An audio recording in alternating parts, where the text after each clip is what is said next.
कन्नडमध्ये टिपू या शब्दाचा अर्थ वाघ असा आहे. टिपू सुलतान म्हैसूरचा वाघ म्हणूनच प्रसिद्ध होता. टिपू सुलतानाचा राज्यकारभार, त्याचं व्यक्तिमत्व याबद्दल वेगवेगळे मतप्रवाह आहेत. काही इतिहासकारांच्या मते टिपू हा धर्मनिरपेक्ष राजा होता. स्वातंत्र्य योद्धा म्हणूनही त्याचा उल्लेख होतो. पण काही इतिहासकारांनी अत्यंत धर्मवेडा आणि धर्मांध राजा असं टिपू बद्दल म्हटलंय. काँग्रेसचे प्रदेशाध्यक्ष हर्षवर्धन सपकाळ यांनी शिवरायांशी टिपूची तुलना केल्यानं सध्या वाद निर्माण झालाय. खरं तर केवळ रयतेचा आणि रयतेचाच विचार करणाऱ्या राजांशी टिपूची किंवा अन्य कोणत्या राजाशी तुलना होऊ शकत नाही. पण टिपू नेमका कसा होता, धर्मांध की धर्मनिरपेक्ष, याचा आढावा घेऊ या भागातून. नमस्कार, मी संतोष राजेमाडिक. आपण बघत आहात बोल बिनधास्त. टिपूचा जन्म 1750 कर्नाटकातील देवनहळ्ळीचा. हैदर अलीचा तो थोरला मुलगा.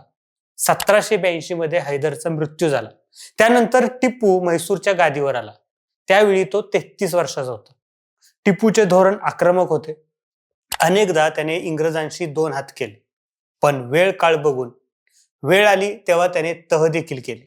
1799 साली इंग्रजांनी टिपू विरोधात युद्ध पुकारलं. त्याच्या राजधानीला वेढा घातला. या संघर्षात टिपूने पराक्रमाची शर्त केली, पण त्यात तो मरण पावला. टिपूचे राज्य अखेर इंग्रजांनी गिळंकृत केलं. पण त्याकरता त्यानं दिलेला लढा नक्कीच विलक्षण होता. असं असलं तरी त्याला टिपूला स्वातंत्र्य योद्धा म्हणायचं का, यावर मतमतांतरे आहेत. काही अभ्यासकांना इंग्रजांशी नेटाने लढणारा टिपू स्वातंत्र्यवीर वाटतो. पण टिपूचे अभ्यासक म्हणून प्रसिद्ध असलेल्या सरफराज अहमद यांना ही संकल्पना चुकीची वाटते.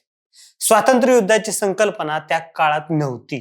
त्यामुळे असे म्हणणे हे उदात्तीकरण आहे, अशी मांडणी ते करतात. टिपू हिंदू विरोधी असल्याचेही आरोप कायम होतात. टिपूने अनेक मंदिरे उद्ध्वस्त केली, हिंदूंवर अत्याचार केले, अशी ही मांडणी केली जाते. विल्यम कर्कपॅट्रिक या ब्रिटिश अभ्यासकांनी टिपूच्या पत्रांचे भाषांतर केले. त्यातून सिलेक्ट लेटर्स ऑफ टिपू नावाचा ग्रंथ प्रकाशित करण्यात आलाय. त्यात काही उल्लेख आढळतात. टिपूने कुर्ग या शहरावर हल्ला करून ते ताब्यात घेतल्यानंतर काही दिवसांनी एका तुकडीच्या सरदाराला पत्र लिहिले. त्यात तो लिहितो, जाफिराबाद मध्ये काही लोकांनी उठाव केला. तिथे जाऊन त्यांचा बंदोबस्त करावा लागेल.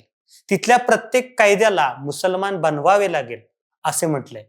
त्यानंतरच्या मीर मोइनुद्दीन या सरदाराला दिलेल्या पत्रात अल्लाहच्या कृपेने आम्ही कुर्ग जमातीच्या बंडाची वासलात लावली.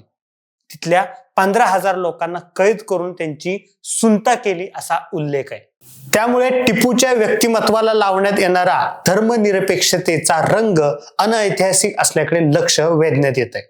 दुसऱ्या बाजूला टिपू सुलतान याने देणग्या दिलेल्या 156 मंदिरांची यादी उपलब्ध आहे. टिपूने राजधानीचे नाव बदलले नाही. त्याच्या राज्यातल्या वजिरांच्या प्रतिनिधी मंडळात हिंदू व्यक्तींचाही समावेश होता. शृंगेरीच्या मंदिरावर सांगलीच्या पटवर्धनांनी हल्ला केला तेव्हा तिथल्या हिंदू गुरूंनी टिपूकडे मदत मागितली आणि त्यांनी ती केली देखील. टिपूच्या हिंदू वा इतर शासकांशी झालेल्या लढाया या धार्मिक पातळीवरच्या नव्हत्या, तर तो सत्ता संघर्ष होता, अशी ही बाजू मांडण्यात येते. टिपूने स्वतःची नवीन मापे, वजने आणि नाणी पाडली. एवढंच नव्हे तर स्वतःची कालगणना सुरू करून त्यामधील वर्ष व महिने यास नवीन नावे दिली. याचप्रमाणे मुलकी व लष्करी खात्यात अनेक सुधारणा देखील केल्या. त्याला कलाकौशल्याचा व वाङ्मयाचा छंद होता. फारसी, मराठी, उर्दू आणि कन्नड या भाषा अवगत होत्या. त्याची मराठी पत्रे उपलब्ध आहेत. त्याने जमवलेला संग्रह लंडन, मद्रास व कलकत्ता या ठिकाणी. त्यात 10व्या शतकापासून त्या वेळेपर्यंतच्या अनेक कलाकुसरींच्या वस्तू, हस्तलिखित ग्रंथ, कुराणाची भाषांतरे, मोगलकालीन इतिवृत्ते, तवारिखा इत्यादी साहित्य आहे. त्याच्यावर आरोप जरूर झाले, पण ते सबळ पुराव्यांवर आधारित आहेत असं म्हणता येत नाही. तथापि काही दुर्गुण व सेनापतींच्या फितुरी यामुळे त्याच्या सुसंघटित सैन्याचा इंग्रजांशी लढताना पराभव झाला, असे विश्वकोश मंडळाच्या लेखात म्हटले. या सगळ्यातून टिपूची 2 रूपे समोर येतात. पण टिपू हा 100% धर्मांध होता किंवा धर्मनिरपेक्ष होता, याचा नेमका पुरावा मात्र सापडत नाही. काही इतिहासकार हे प्रमाण 60-40 इतकं असल्याचं सांगतात. त्यामुळे टिपू सुलतानचे अतिउदात्तीकरण काय किंवा त्याला साफ धर्मांध ठरवणे काय, या दोन्ही गोष्टी इतिहासाला धरून नाहीत असाच निष्कर्ष काढता येईल.